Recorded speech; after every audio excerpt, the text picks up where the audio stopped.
There are no limits to the great Mughals' power. Shah Jahan holds sway over his subjects, over life and death. His word is law throughout the empire. This just ruler leads the country to prosperity and stability. The court chronicle records that Shah Jahan brings the people abundant joy and happiness. Under Shah Jahan, Mughal rule in India reaches its dazzling zenith. But now, his greatest legacy, the Taj Mahal, symbol of the Indian nation, is under threat. This has been a high-security zone since 2006. After bomb threats from terrorists and religious fundamentalists, it's guarded round the clock.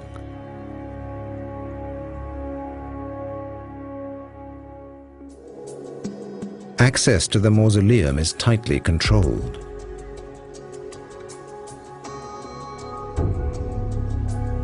Filming of the magnificent interior is forbidden.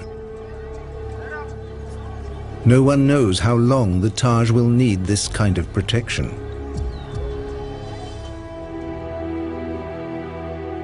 Art historian Ebba Koch was able to study the Taj before the restrictions came into force. She is the international expert on the building and its history.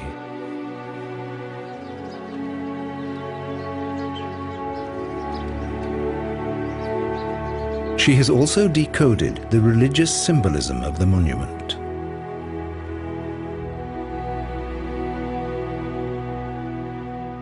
The Taj Mahal is the architectural embodiment of this life and of the next, according to Islamic belief. The ground plan shows this duality. The complex is split between the tomb garden with its mausoleum and a worldly side meant for bazaars and markets. What's interesting is that the worldly side is the mirror image of the mausoleum side. The connecting square with the great main gate marks the transition to the tomb garden and opens up the view to the mausoleum.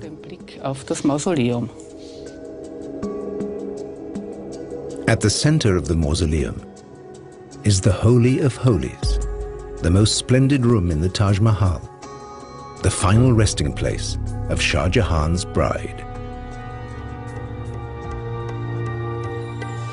Mumtaz Mahal, the chosen one of the palace, leads a luxurious life in the women's apartments of the Red Fort.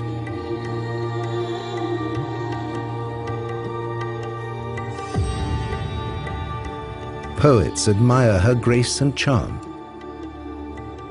Even the moon, they say, hides from her beauty in shame. The First Lady of the Empire is fabulously wealthy. She has huge resources. She was the highest recipient of money in the entire harem, being the chief queen or the most beloved queen of the emperor, because payments in the harem were graded. We have very interesting accounts of graded payments from a very huge amount to a very small amount. And on top of this, there were gifts, very, very exquisite, expensive gifts on various occasions. The riches of the Mughal dynasty are legendary. Both men and women wear jewelry. For the men, it's a sign of nobility. And they give precious jewels to their favorites in the harem.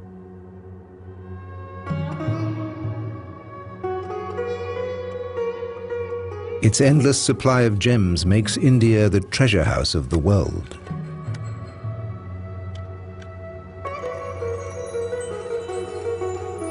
In the Mughal Empire, the Indian art of jewelry reaches its peak. Precious stones decorate statues, furniture, weapons, and fabrics. Even today, works by Mughal craftsmen command the highest prices.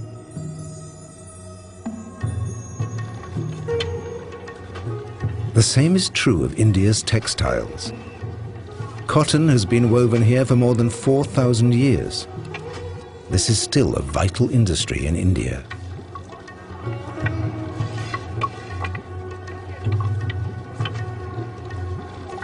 Under the Mughals, India became the world's leading exporter of precious fabrics.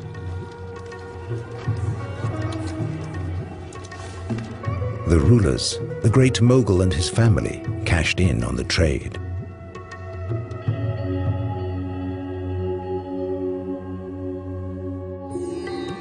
Shah Jahan has a special duty to his dynasty: to produce heirs.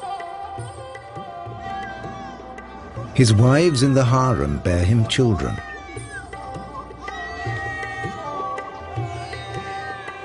But as the chronicles tell us, once they've done their duty, these women are his wives in name only.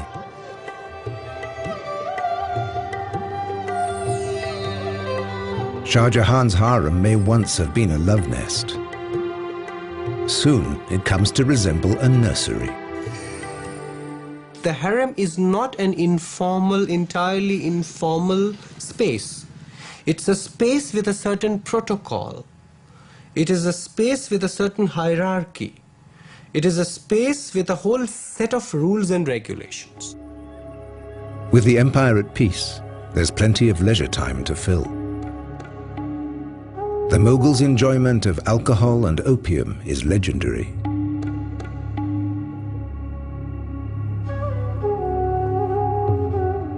Shah Jahan and Mumtaz Mahal are together every possible moment, as the chronicles record. The mutual affection and harmony between the two had reached a degree never seen between a husband and a wife among the classes of rulers or among the other people. The Imperial Chronicle describes their life at court.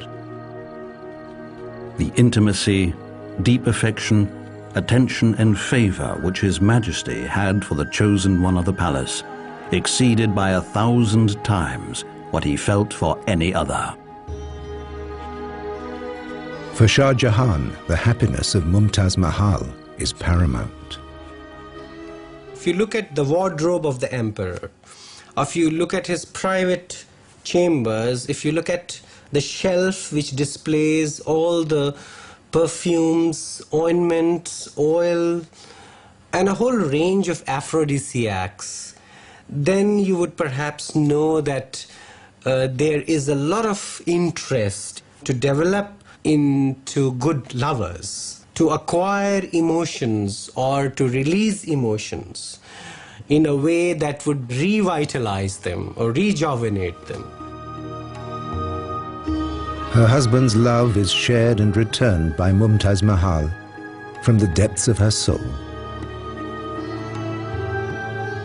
And always, that lady of the age was the companion, close confidant, associate and intimate friend of that successful ruler, in hardship and comfort, joy and grief, when traveling or in residence.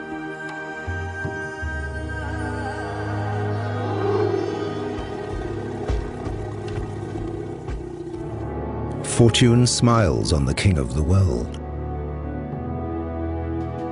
but not for long.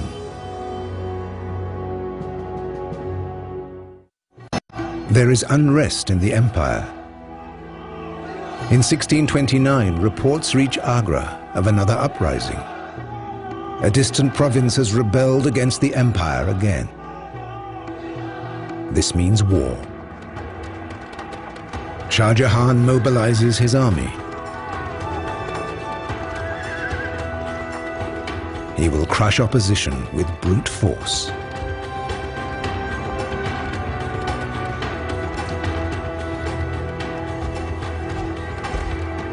Day after day, week after week, the Mughal army blazes a trail across the Indian plains.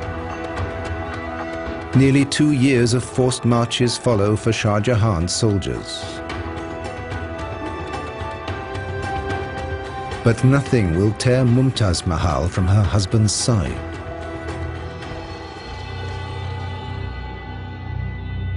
The Mughals are forced to leave their capital again and again to crush rebellions in the Deccan region. The campaign seems to have no end.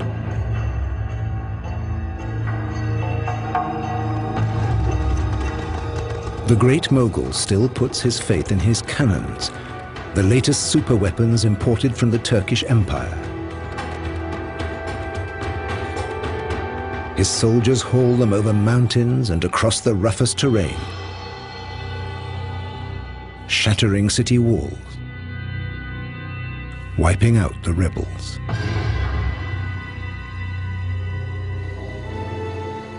But his string of victories is interrupted by tragedy. In the midst of the campaign, Mumtaz Mahal falls pregnant with the emperor's child. But there are complications at the birth. For once the king is powerless. As his bride weakens, the great Mughal can do nothing but pray. The court chronicle recorded the sad events. On the 17th of June 1631, the unfortunate demise of Her Majesty the Queen took place shortly after her confinement and made the whole world a house of mourning. Mumtaz Mahal dies after the birth of her 14th child. Shah Jahan's world has come to an end. They say the emperor fasted for 8 days, locked in his chambers. For 2 years he heard no music, wore no jewelry or perfume.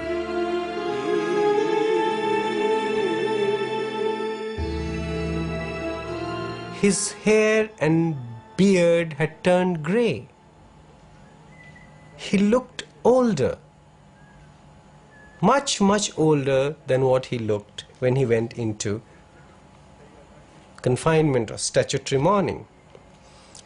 So surely this must have had a deep impact on him.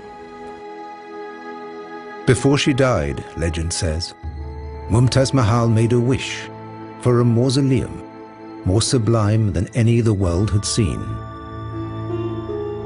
This will be Shah Jahan's task for the rest of his life, to erect the world's most beautiful building in her memory.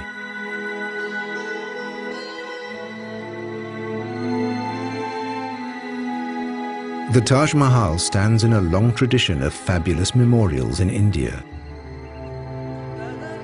Shah Jahan's predecessors had constructed many gorgeous mausoleums.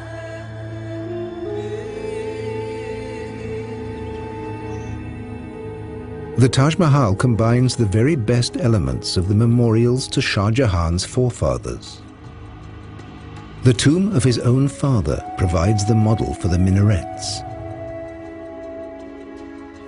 His great-grandfather's mausoleum had 4 corner turrets surrounding a central core.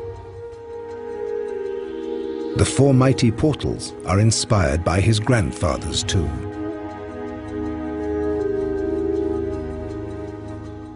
And Shah Jahan took the form of the Great Dome from the memorial to a famous ancestor.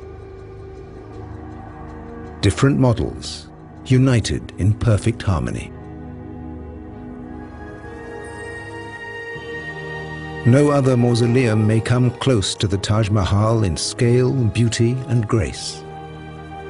This monument must be nothing less than a paradise here on earth.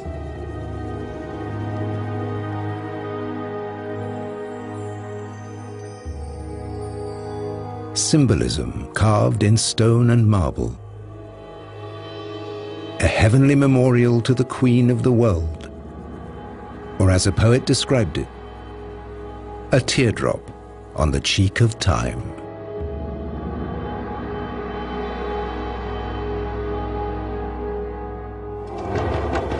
In 1632, just 6 months after Mumtaz Mahal's death, work begins on the Taj Mahal. It will be the greatest building project of the age. Some say that over 20,000 workers slaved on the building.